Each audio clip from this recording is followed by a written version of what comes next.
children away, which is what they actually want. They're in the process of doing it. Would you obey it? Well, no. Oh, so we found a line here now. There is a Rubicon then that you will cross when the law gets so much of an imposition that it takes your children away. So all we've got to look at is, are we going to make that line where we resist?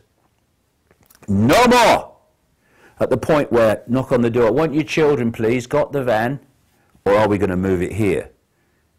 Where we're saying anything that impacts on my basic freedom and the basic freedom of others, anything that impacts injustice on my life and the life of others, because if we think other people's problems are not our problem, that's divide and rule, and away we go, they got us.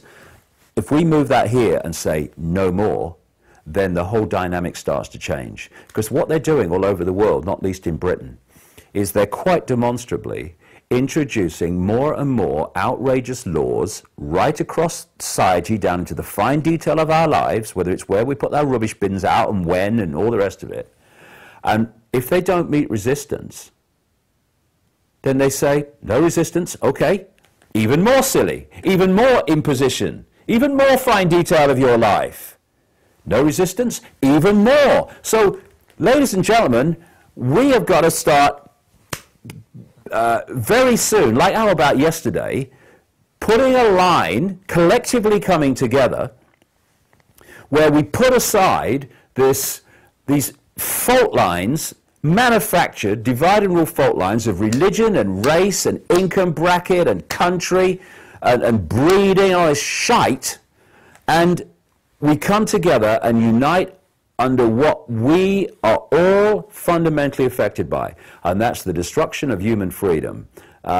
Because this is not a conspiracy to enslave Jewish people or Islamic people or middle-class Americans or any of it, South Africans, anything. It's a plot to enslave us all. And if we don't come together, we allow ourselves to be divided and ruled, then, you know, the epoch's changing anyway. But the nature of the change is going to be far more challenging than, and far more unpleasant than it needs to be if we come together now and say here and bloody no further. Because when we do that when we produce that resistance, then the movement of this control system deeper and deeper into our lives must stop. But we're not resisting it. We're moaning about it.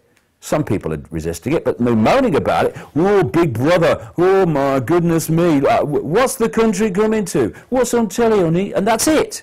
And the thing is, it's not big brother that's bringing the control system in. It's little me allowing it to be brought in. Big brother is impotent without a mass perception of little me. And I'm unanimous in this.